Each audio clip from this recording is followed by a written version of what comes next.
I love the entrepreneurship item of it. I get to help folks kind of live their dream if that's where they want to go. And that's one of the things we look at for new franchisees. Are they prepared? Are they ready for this? It isn't easy being your own Yeah. business owner as much as people think it is sometimes. It's not. There are a lot of things to it. And I enjoy being there and helping them.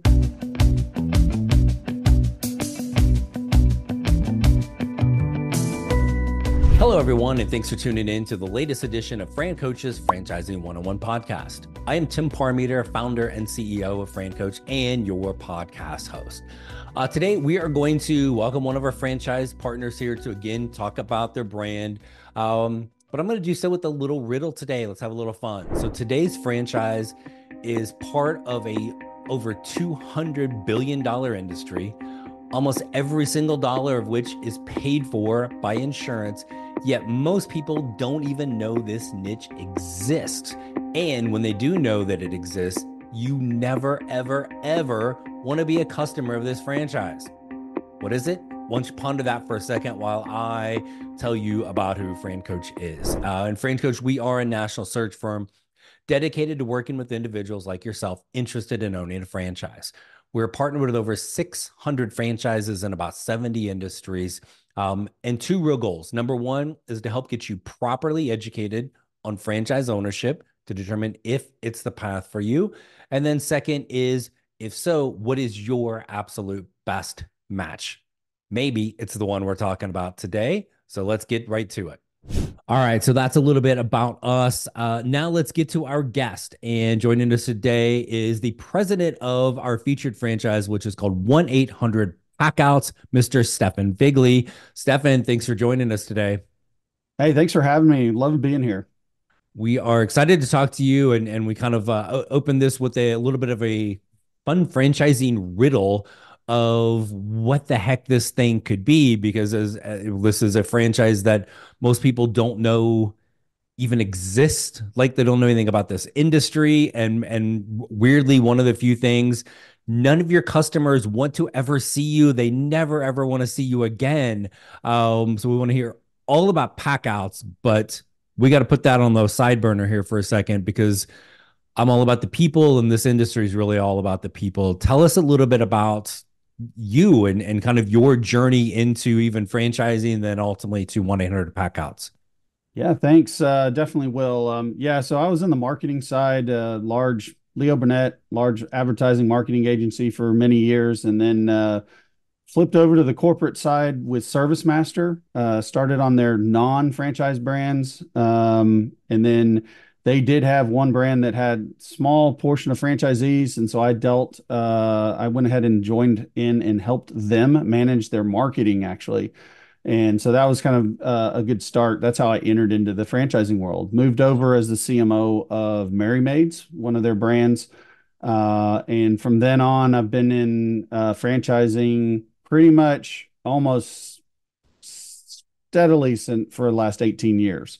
But it's been really good. A lot of it has been in the restoration industry, disaster restoration industry. And that's where we are with 1-800 Packouts right now. I've enjoyed being part of some smaller franchise companies as a franchisor, but also ServiceMaster with the large franchise platform, as well as Five Star Franchising, where I am now, which owns 1-800 Packouts. It's always a great support mechanism to have that backing. So that's kind of how I got here, and that's where I'm at. And like most people, you just kind of like, you get into it, you don't know much about it, and then here we are 18 years later, still in franchising. It is this thing that it sucks us in and never lets us out. So Yeah, no, I uh, mean, for me, it's great. I love the entrepreneurship item of it. I get to help folks kind of live their dream if that's where they want to go. And that's one of the things we look at for new franchisees. Are they prepared? Are they ready for this? It isn't easy being your own yeah. business owner, as much as people think it is sometimes. It's not. There are a lot of things to it, and I enjoy being there and helping them, being able to walk them through their next steps and what it is, and try to help them on that. So it's been a lot of fun joining it. Wait, so you're saying it's not easy? What the hell, man? Like, I thought this was something, I just kick my feet up on the desk and you guys make me millions and millions of dollars. That's not the case. Yeah, it's amazing. I've had some franchisees that think that and thought that. It's yeah, it's Yeah. you actually have to run a business. Even Oh as, my as a gosh. franchisee, you think you're getting all this. You are. You're getting a lot of things you don't. And I think a lot of folks sometimes take that for granted. They think it's all just going to be given to them, and they just sit and take a paycheck or collect the profit off of all their business. And it's that would be great, but there's a lot of work that goes into it. And the successful franchisees, kudos to them because they have really put the time in, helped and worked probably with their franchisor partner, and were able to build it up and have been very successful. So just like anything else, we see something from every spectrum. But yeah, it's fun being part of it and seeing the successes that come with it. Yeah. Well, and right off the bat, seriously, I just appreciate and knowing the folks at Five Star, like you actually like throw that out there. This is hard work, right? It's not easy. There are some franchisors or some groups out there, our fun little buzzword in franchising right now, responsible franchising, that don't do that. That's also just for our, all seven of our followers and listeners. That's why those people aren't on this podcast. So, but appreciate you talking about that right off the bat. But let's get to the 1-800 pack outs. I want to hear. Tell us a little bit about the business model. What the hell is it that you guys do? And kind of that customer. So give us. We'll get into the owner and all those other things, but just what is the business? Sure. So, as I said, I've been part of the disaster restoration industry for a little bit here, chunks of time, approaching a decade. And Packouts is a niche portion of it. It is the content. It is the personal or business content inside a property.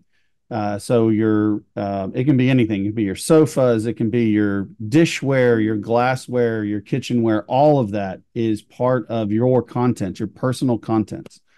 And what we do is we focus only on that. And our target is we answer and are able to estimate for insurance carriers.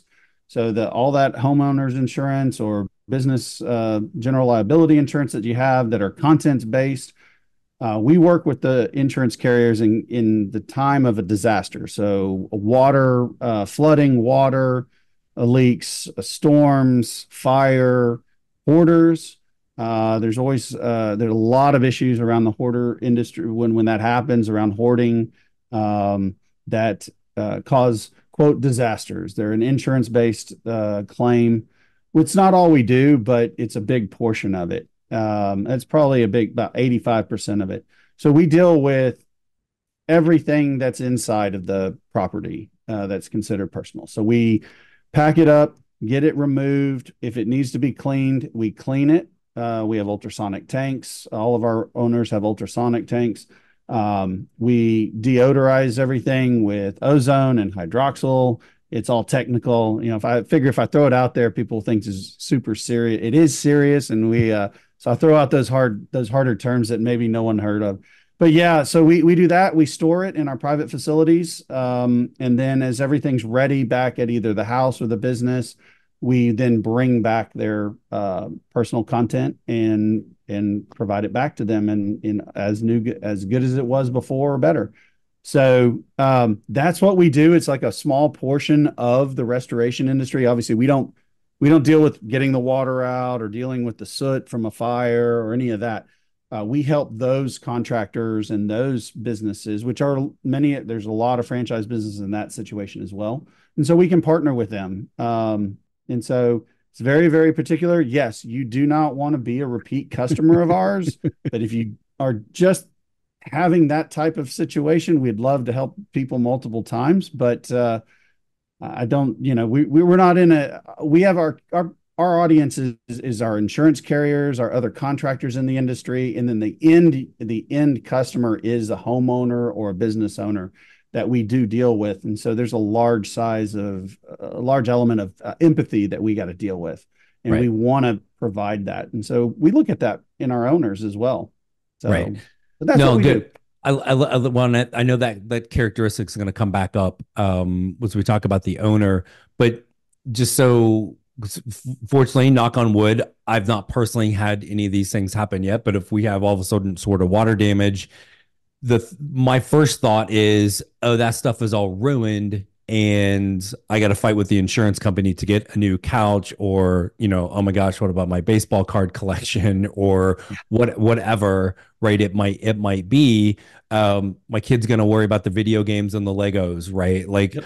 so what you're saying is that you guys 1-800 Packouts are able to basically like maybe not have to have that replaced.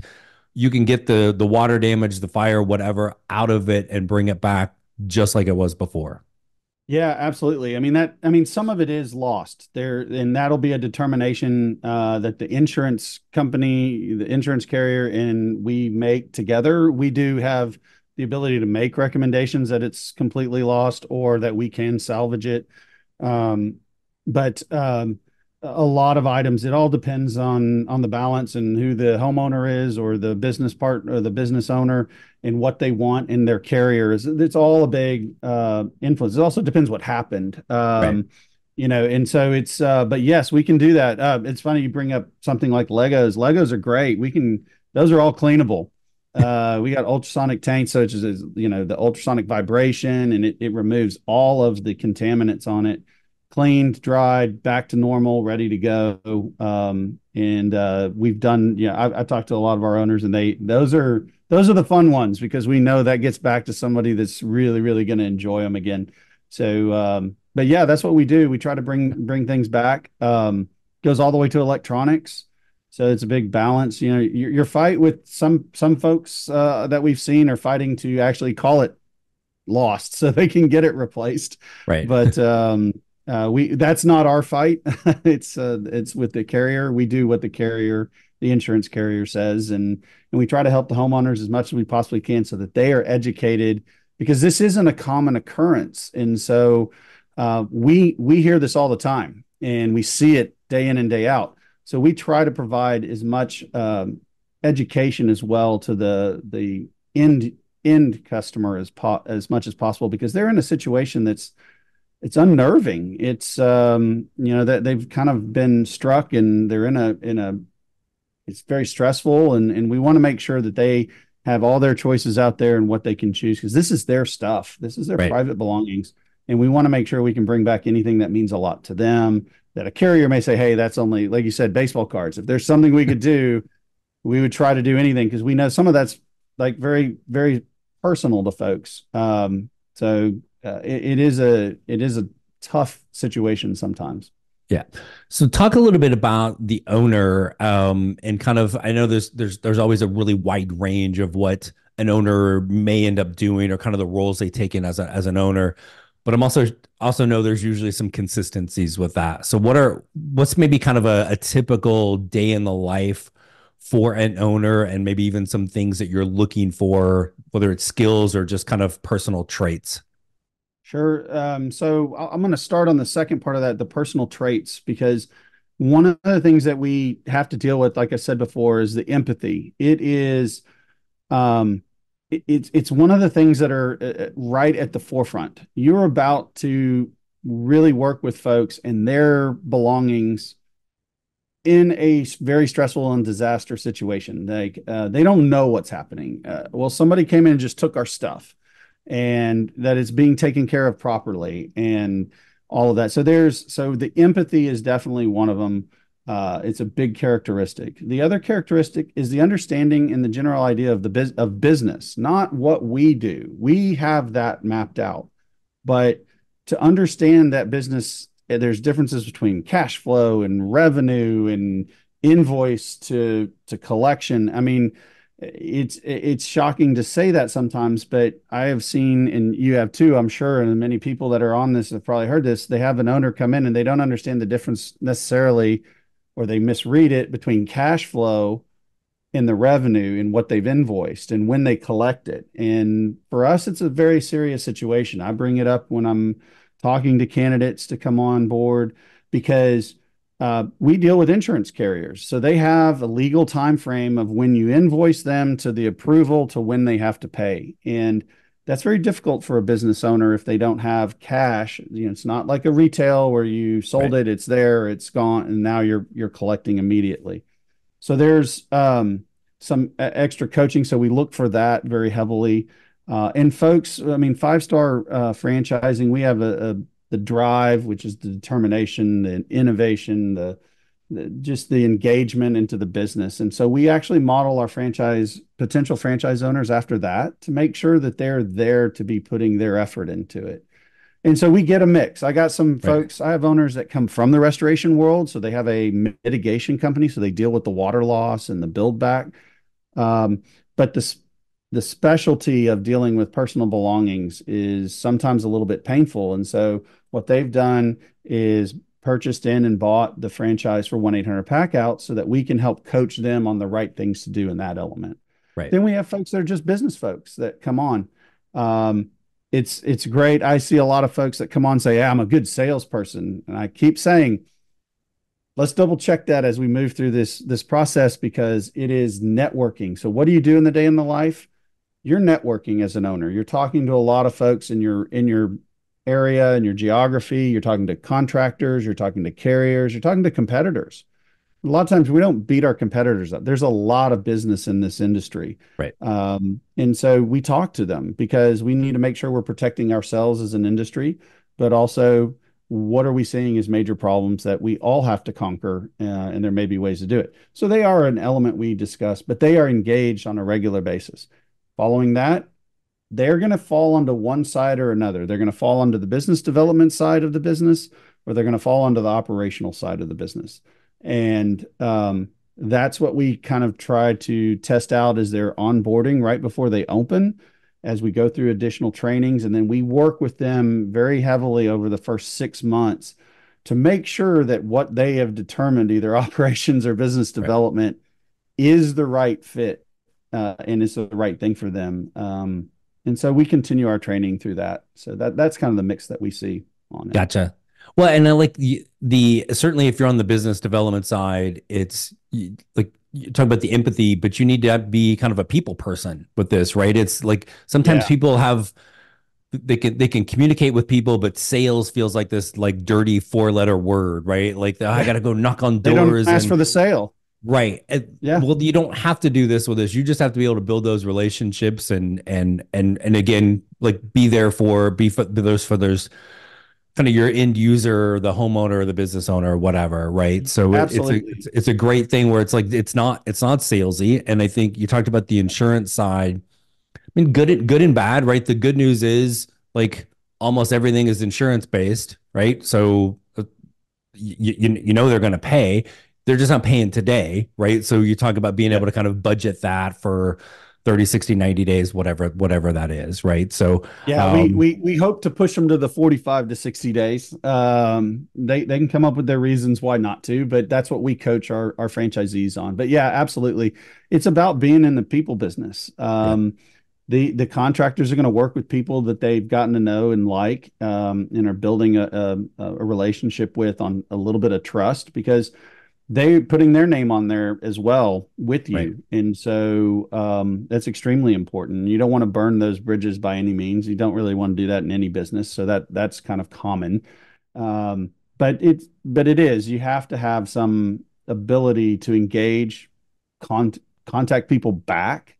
We find that to be like they set their first meeting, they get it, and they don't go back, and they don't. Right. It's like one and done that's not a relationship. That's not a networking ability. And so we work on some extra stuff with folks on our teams to try and encourage them, build the model of the number of contacts that seem to hit and everything. But the ones that are the most successful have built a solid engagement with folks in their marketplace. Yeah, absolutely. Hey everyone, I wanted to take a quick break from our podcast to tell you about our amazing friends at Entrepreneur. If you're looking to become a franchisee or simply learn more about business ownership, and guys, let's be honest, you're listening to the Franchising 101 podcast, so we know you have some interest in this. And I really encourage you to go to entrepreneur.com to check out all of their great content and resources. Seriously, Entrepreneur has everything. all the way from a bookstore to the best podcasts, webinars, and videos, plus information on upcoming events and the latest articles that seriously, they cover all aspects of franchising and business ownership.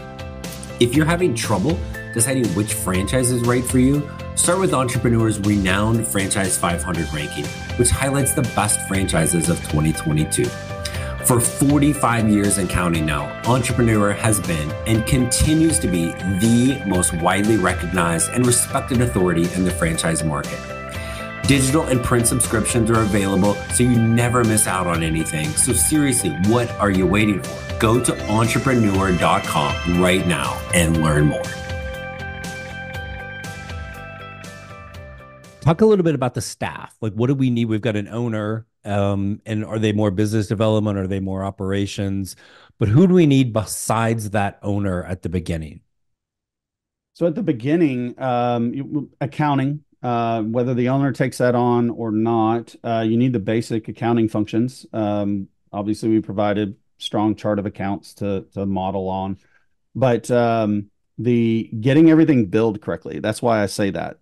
In the insurance world, we offer billing 4 times through the process of a loss, and so you want to bill those 4 times to encourage cash flow versus saying, hey, I'm going to wait. So if the job takes 60 days and then you wait and then you bill and it takes 60 days, that's 120 days that you're sitting out there with it. You've paid labor, you've paid materials, and you're waiting to get reimbursed for it. And so we really work with our owners around that. And so that's one element. And then it depends. So if you have fallen on the operational side a little bit more, or you want to stay a little bit more in the office, not out in the field, you need a business development person. That is the most primary person that I say. We need business development, building networks, talking to folks, being able to do it, doing an elevator pitch. You need some donut dropper in there that's able to drop by and get some folks, hey, we're here. We're happy to help you. Let's talk about what are your biggest problems with contractors. And then keep engaging with adjusters and carriers. That's that way. If they're more on the business development side, you're going to need somebody fairly soon as jobs start to come in and you're working your claims that are operationally focused, that can handle the pack out, can handle the execution and the scheduling of a truck, getting it moved. Is it cleaned? Is it not? Inventorying everything. So detailed oriented. So you really kind of piece it together. There's ways to do it for a while with some 1099 labor if you train them and bring them in specifically. But the training isn't outrageous for the physical activity of it. Right. It is more around the care. So you can train that, you can and teach that pretty quickly, but it's the repeated business of the inventory, where it is, keeping it clean, protecting everything that's important. And that's where you, as the more and more you get into the business, you're going to need that operational side. Eventually somebody has somebody that focuses only on cleaning. And so Right. they have, okay, this job's here and here's a wall of boxes that are ready to be cleaned. And they take them through the entire cleaning process or into one of the ozone or hydroxyl chambers and make sure that everything's getting cleaned properly and is 100% safe as it's ready to go back. So Gotcha. that's kind of the balance. Gotcha. So then also somewhere in there, we've got people that are like going into the house. So you're coming into my house, almost like, is it fair to say almost like movers, right? Where A they're little coming bit, in, yes. right, and taking that Yep. stuff out. Yes, 100%. And we do background checks. That's required. You can't hire. We do not promote hiring without the background check because they're going into personal homes and businesses. And so, but yes, you'll have people going in. That's the operational side. You may have a lead, but you have a team of 2 probably with that lead, unless it's a very large job, and then you may have a couple more. Right. But yeah, they'll go in and start with the pack out, where the damage is based on what the invoice and estimate is with the insurance carrier. Get it packed out properly, protected, get it into the truck, and get it back to the private storage facility. And all of our folks have climate controlled, and that's climate managed. It doesn't mean AC necessarily. It's Yeah. a misnomer, but they have their own storage. We don't take it to public storage. It's on our own site. You can come visit it at any time, and it's all inventoried. And so all of our owners know where everything is. We've had folks that have, a fire or something, and they've been out of their house, but they wanted their Christmas decorations, and we know where they are, and we're able to pull them for them so that even in the temporary situation, they still can enjoy their items for their holidays if that's what they so choose. Gotcha. What are we looking at to start with, kind of from a facility standpoint? So we look anywhere, we target anything between 3,500 square feet and up to 7,500 square feet or 10,000. And a lot of it depends. Obviously, the height of the building is a big determination of what square footage. You have the ability to stack what we call vaults that are in the industry. Basically they're wooden crates that you pack somebody's belongings. So if I had a loss and I may have 4 crates and my belongings are actually in boxes inside a crate, and that is able to be moved around. So you can stack a few 2 to 3 high, depending on the height of the stackable height of the ceiling. And that can get you some extra square footage technically on what you can store. So from a facility perspective, everybody must have a facility that can have the capacity of probably storage of 7,000 square feet. Now that could go up or it can go out. And different markets have different availability. And we ask the folks as they're looking through it to be taking that into account as they get towards a discovery day or meet the team day with our entire team. Because what I've seen in the past, they get caught and they're like, "Oh my God, it's expensive in my market." It's expensive in everybody's market. Right. So it's all built on your pro forma.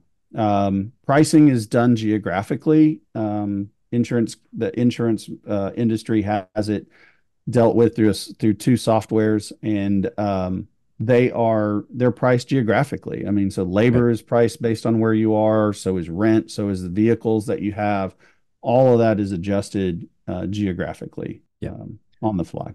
And then you mentioned a couple of things that sound really cool, like an ultrasonic tank. So there's some, we get the stuff out of the house, we bring it, we put it in the storage facility, but now like it doesn't just sit there and magically get better. There's a process. So like and honestly, this is me just being more fascinated by what the hell an ultrasonic tank is. But talk a little bit about, because I think this also can appeal, and correct me if I'm wrong, to somebody who has more of a technical mindset or likes things like that, because there's definitely kind of a technical aspect to, again, an ultrasonic tank. If nothing else, it sounds cool.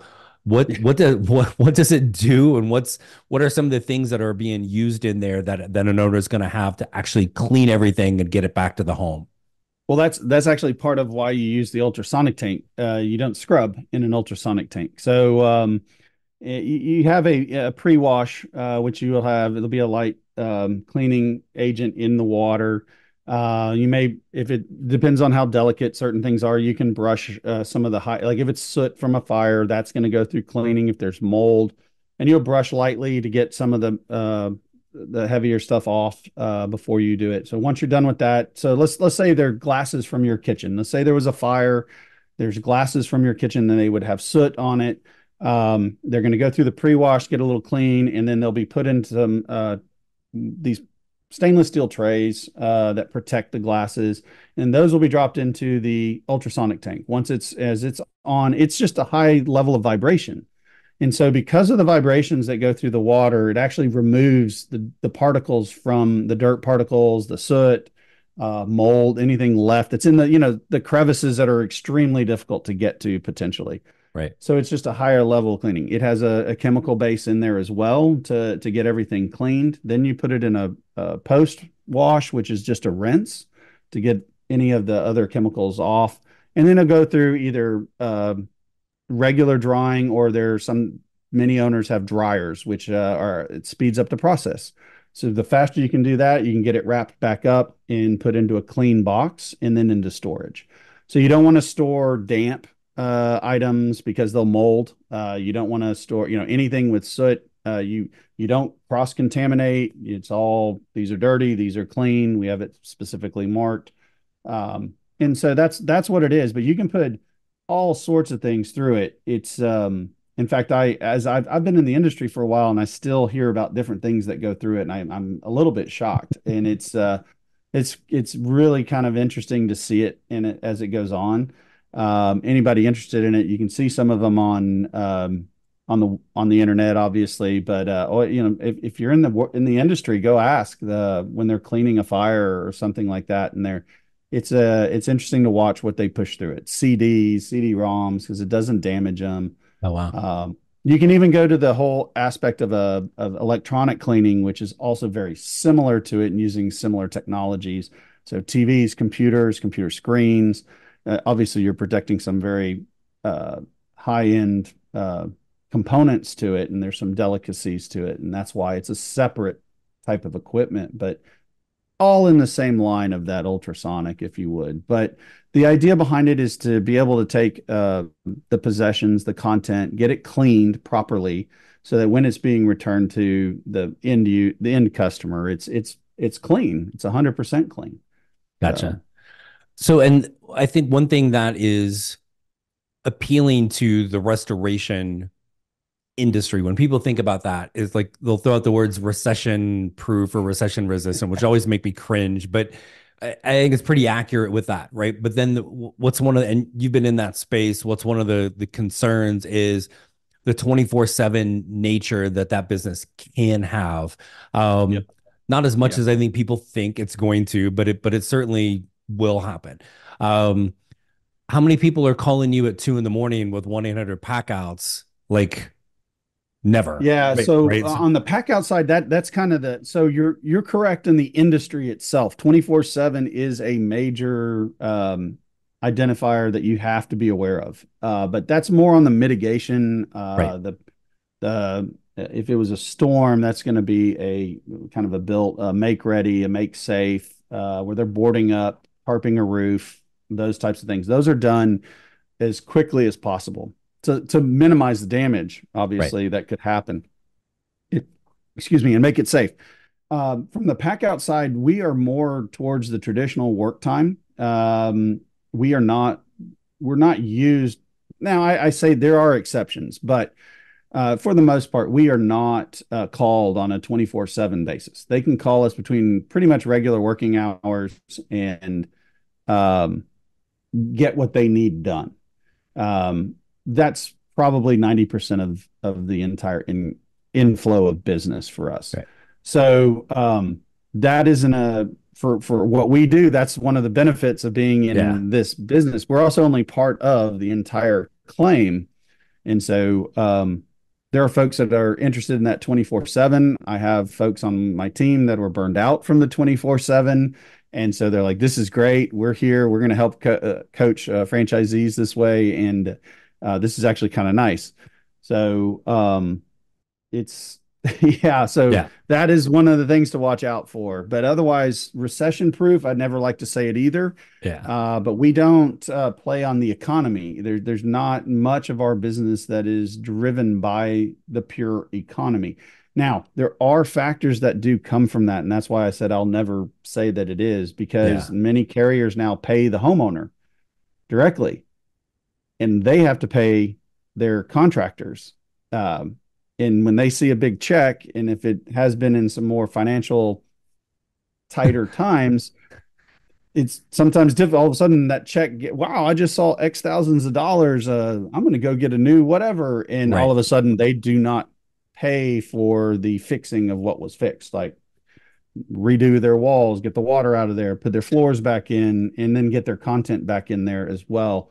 Um, so that's a little bit of a hurdle sometimes that we have to watch out for. The other aspect is just making sure with all of the increase in pricing around fuel, labor, materials, all of that goes up. Either it's inflation or it just goes up.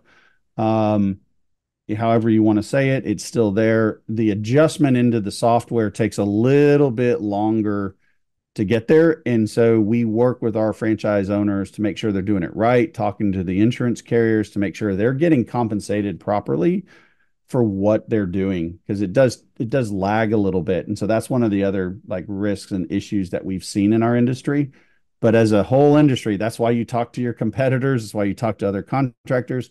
You're making sure that we try to get everybody at the right section, that it's paid correctly and marked and priced correctly. Gotcha. Okay. Love it. So I want to chat a little bit about support from the franchisor and then also five star, which is not the parent, but the platform company. And there's a lot of great benefits with that. And I know we could probably spend the next couple hours talking about all the different places that 1-800 Packouts and Five Star are going to support owners. If I put you on the spot and say, hey, tell me one or two things that you think, man, we really excel at this area from a support perspective, what would that be? The ratio of owners to business coaches is where we excel. All of our business coaches have years of experience in the industry. And so therefore, as newer owners come on, they may not be from the industry at all. And so they have the hands-on, they have the ability to contact them very, very easily.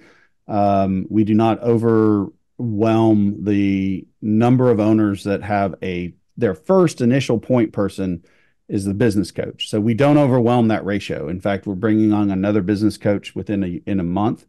So we'll be up to three that work with our franchisees. We're still on the emerging side, and so that's a very strong ratio. So it's like a students to the teacher in the class, if you would. Right. And so by doing that, it allows us to spend more time with newer owners as they're onboarding, which is the most difficult stage as they're building their business. They're trying to get that cash flow in. They're trying to get that revenue up. They're trying to hire. And so we have to be there to help coach, encourage them. What are they missing? We don't hire for them. They do it. But hey, you need another business development person because you want that growth element. And so by being there and working with them, that is something that ratio allows us to do that. And it allows us to do it very quickly. Yeah, that's awesome. And which I don't think people sometimes even realize how important that is. Yes, there's, here's the marketing team, here's the ops team, here's, technical support, all of those things. That's great. But to have that one person there's really like your go-to from that perspective is huge. Now they may redirect you to, well, that's actually Sally in marketing, that's Bob over here, whatever. But that's a fantastic piece of support, and to have that ratio so low means you're getting the attention when you need it. Yeah, I really that's the model I really like to work with because as a business owner myself, if I had that support, that's what I want. I want to know that, hey, if I just call this one person, you have access to our whole team. That Right. isn't the dilemma, just like you said. But I want to be able to reach that person. I want their cell phone number. I want to be able to text them. I want to be able to call them. And when you're starting, and this is so new, and you're on the job site for the first time, you want to ask questions. And I was talking to our ops team and the business coaches, and they're like, "Oh, the owner asked this one question." And they were kind of chuckling at it. And I said, that's not something to laugh at. I said, that's actually a really good question because you guys have been in the industry for a while and you've kind of forgotten that you had to Right. answer that one question as well. Yeah. And they go, you know what? That's right. And so that triggered us to like start making frequently asked questions section on our intra page for our folks. Because even though we might think it's so easy and so simple, it was a question that you still had to figure out. Yeah. And if you hadn't done it at all, ever, I promise that owner will never ask that question again. Because once you know it, you know it. Right. And it actually will halo out and be able to answer several other questions. I said, but you need to put it in there because I guarantee you there are other folks as they keep coming on are going to have that same question. Right. Yes. It was kind of, so it goes back around and we have that ability because it's that easy to reach us Yeah. and reach that person. So I love it. What if I threw one more question at you, and I'll just kind of open ended a little bit, but is there anything else you really want to make sure we know about 1-800 Packouts that we haven't talked about today? I think we've covered so much of it, and we're emerging. We're one of the largest in this industry for what we do. We are the largest in the industry for what we do. We were the first to market with it. So those are all great aspects. we are still pushing to grow and cover up our white space more so that we can help insurance carriers. That's a benefit for us as a brand, and joining a franchise brand is to be able to go to the insurance carriers and say, hey, we have coverage all over here. Right. And so that's what we're working on next, is as we kind of move from emerging to strongly established within this industry, is our next steps. But that's otherwise everything is really out there. We're straight up transparent with it. You want it, we'll tell you the good, the bad. Our franchise owners tell you about it. They'll tell you about the good stuff. And I always challenge folks that are coming into franchise, that they're interested. When you're on those validation calls, challenge them. I want to hear from one of those owners one time that they had a candidate actually challenge, like, what was the worst thing that happened? Right. Because, you know, every validation is so strong. And, well, generally speaking, is so strong. And I'm like, that's great. But you also know that this is a business, and not everything is rosy. It doesn't matter who you are. Not everything is rosy. Hate to say it, but I want you to see, as a candidate coming in and potentially considering us as a option, I want you to know what it is, and to have seen that. And so I've actually challenged a lot of my owners. I send it out in our communications that way and say, hey, I love it. You guys are really pumping the brand too, but let's make sure everybody knows where it is. Give them the goods, but give them a little bit of the bad too, because they are trying to get educated on what this is. Again, we're only successful as a brand if our franchisees are successful. We don't have anything outside of that. And so that's a nice model. And I think because it puts that as a priority for us. Yeah, no, I love it. Yeah. We can all wrap our head around all the good stuff. What's a bad day look like, or, you know, like a problem, a challenge that you had to overcome? It's the cheesy interview question, right? Well, tell me about a challenge that you had to overcome. Like, but with the job, it's a bunch of crap. Like, this is real life. You're the one that's got to get your butt out of bed every day and go do this as an owner. You may hear that challenge for a particular owner saying on a validation call and go, ooh, that sounds fun, right? Or you may go, whoa, I'm out of here. And these are the things you need to know to be able to be successful. So I love that you guys actually encourage that with your owners, because again, as you and I well know, that is not always the case. So fantastic. Yep. Thanks. Very cool. Stefan, thank you so much for coming on today. I'm excited. I was excited to learn more about this, and really, I think you got all the cool things of an industry that's never ever going to go away. It's always in need. We get that from the kind of the smoke, fire, water, the people that are cleaning up the mess. You get to do the same thing with hardly any of the 24/7 wading in the crap, so to speak, and still be the hero. So you still get to wade through some of the crap, and it's I mean, we got to get it out of there so they can take care of their side of that business as well. And sometimes you're wading through some interesting situations. That's what I'll say. But you know, we do prepare for that and everything. But it is a little bit nicer not being stuck on the 24/7 clock necessarily in this industry, for sure. Yeah, absolutely. Stefan, thank you so much for coming on today. Greatly appreciate it. Really appreciate being here. Thanks a lot, Tim. My pleasure. And as always, I'd like to thank our loyal listeners and followers and subscribers, which, by the way, if you haven't followed or subscribed us wherever you listen to your podcast, please do so. Feel free to and give us a 5-star rating. It'd be awesome. Thanks so much. And then reach out to us, guys, when you're ready to set up that first phone call. francoach.net. franchising101podcast.net is where you're going to find us. There's never, ever any fee for our service. Let's help you see if we can create your better tomorrow. Thanks, everybody, for tuning in. We'll talk with you next week.